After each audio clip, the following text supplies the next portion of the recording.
हमारे देश में आज क्या हालात हैं, किस तरीके से एक पर्टिकुलर कम्युनिटी को हिजाब के ऊपर टारगेट किया जा रहा है।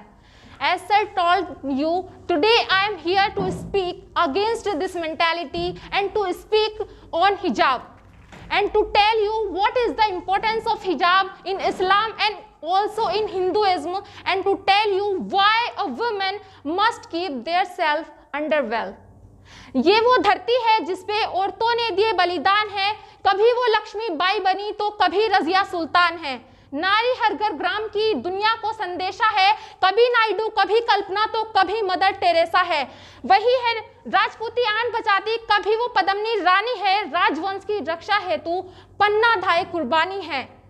सिंह सवारी करती नारी अशरों के संधान में, क्या बेटियों को उनका हक नहीं मिलेगा ऐसे हिंदुस्तान में।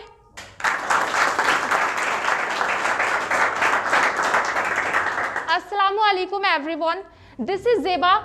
First of all, thanks to Rahman sir for giving me this golden opportunity for making me capable here today. Dear friends, we all are very familiar the current issue of India and the current situation of India. The hatred among us has increased so much, and this change come to the fore very quickly in last few years.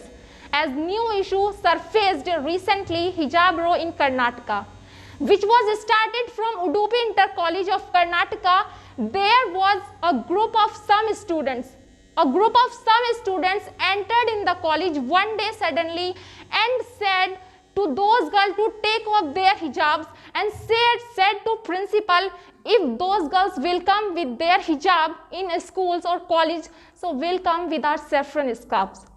First of all, I would say this is our fundamental right, and this is totally unconstitutional how they behave. And let me tell you, High Court also supported us in this. In 2006, the High Court gave judgment on hijab in the favor of girls, that girls are allowed to attend class with their hijab. So what is this? We really need to think over it, what the boys are doing actually.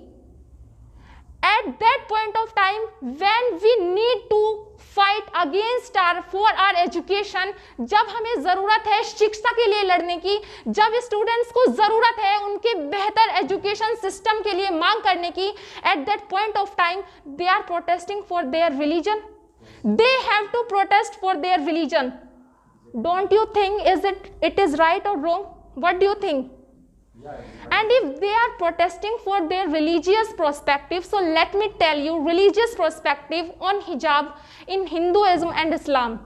What Quran says about hijab in Surah number 22, verse number 31, Allah says to Prophet Muhammad sallallahu alaihi wasallam, O Prophet, says to your wives and your daughters, ओ मोहम्मद अपनी बीवियों अपनी औरतों से कह दो कि अपनी नजरें को खींच कर रखें और अपनी शर्मगाहों की हिफाजत करें सिवाय उसके जो आसानी से दिख जाएं. And what Vedas says on veils in chapter number 8, hymn number 33 and volume number 19, औरतों तुम औरत हो, अपनी नजरों को नीचे रखो, अपने पैरों को एक दूसरे से सटाकर रखो और अपने आप को घूंघट में छिपा लो और अपने वस्त्र मत खोलो.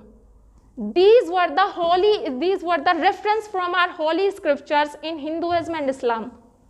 Now think about those fool boys. They are just opposing their basic teaching of their religion.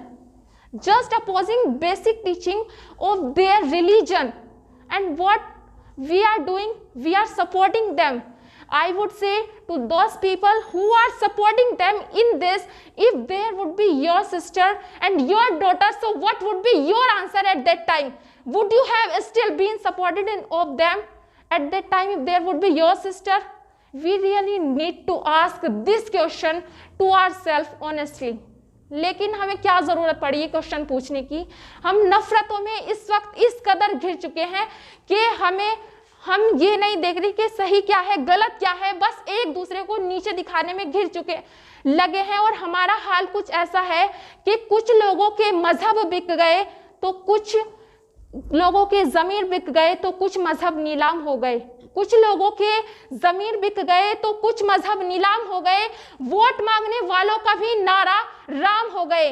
गद्दारों ने घंटे और गुंबद में तर्क करना सिखा दिया, हमारी माँ बहनों में भी हमें फर्क करना सिखा दिया।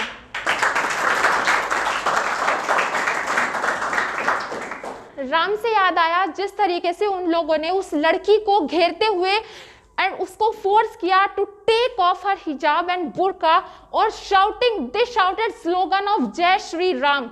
सो आई वुड से कि उन लोगों को श्री राम जी के बारे में पता ही नहीं है, वरना वो इतनी गंदी हरकत करते हुए मर्यादा पुरुषोत्तम श्री राम जी का नाम ना लेते। वो तो पुरुषों में मर्यादा पुरुषोत्तम है, अर्थात पुरुषों में उत्तम, लेकिन उनको ये अधिकार किसने दिया? हमने ये अधिकार दिया। We really need to think over it. Actually, I saw the interview of Udupi Inter College principal. He is saying in his interview with very clear words कि जो वो लड़कियां हैं वो 4-5 साल से कॉलेज आ रही हैं रेगुलर, लेकिन सडनली ये इशू बन के सामने आया, सडनली उनके हिजाब से प्रॉब्लम होने लगी और अचानक से ये इतना बड़ा इशू बन गया कि ये देश के बाहर भी इसके ऊपर कॉन्वर्सेशन हो रही है। So what is this? Election के टाइम पे ये सब अचानक से होना, don't you think that this is wealth conspiracy? This is, we should think about it and we need to be very careful. They wanted us to come ahead, they wanted us to fight each other. Some political parties want to get credit of it. वो इसका फायदा उठाना चाह रही है and they have done it actually. They have made it issue and उन्होंने इसका मोहरा किसको बनाया? हमें, हमारे देश में रहने वाले हर एक इंसान के बीच में नफरत फैलाकर उन्होंने ये सब, उनका जो असली मकसद था वो असल में पूरा हो चुका है और हमने उसमें उनका साथ दिया और हमें इस चीज़ का अंदाज़ा तक नहीं है। So we made it issue and they wanted us to make it issue. So I request you all, to my Hindu brothers and Muslim brothers and sisters, that don't make it issue and do not spread it. And in last, I would request and would like to say you, अपनी ही उड़ान को संभाल लो जरा, दूसरों की चाल पे तनकीद ना करो। अपनी ही उड़ान को संभाल लो जरा, दूसरों की चाल पे तनकीद ना करो, जिससे बैर फैलता हो भाई भाई में, ऐसी होली दिवाली या ईद ना करो। आग जो लगाते हैं हमारे देश में, उनसे देशभक्ति की उम्मीद ना करो। गलियारे के पालतू बाबुलों के लिए कलियारी के फूलों को शहीद ना करो। Thank you. If I would say it was only a performance, so I think it would be a wrong, because it was not only a performance, it was a lesson for those haters and unsocial elements who are making issues in present time, who are speaking against hijab and who are targeting hijab in present time, because they don't know it's our fundamental right. It's, if we are a student, as a girl, it was not only a word what I was thinking and I was listening all of this, so it was a pain in her voice, it was a feel in her voice, as a girl what she feel, and as a girl, that girl, she is Muskan, what she feel, same thing this girl Zeba who was standing here and she was speaking, she was thinking same about that. और आज के समय में education सबसे basic बुनियाद है जिस पर आपको वर्क करना चाहिए। आप अगर एजुकेटेड हैं तो अपनी क्वालिफिकेशन को लेकर, अपनी एजुकेशन को लेकर ही आप अपने करियर को, अपने फ्यूचर को स्ट्रॉन्ग कर सकते हैं और अपनी आवाज़ को बुलंद कर सकते हैं।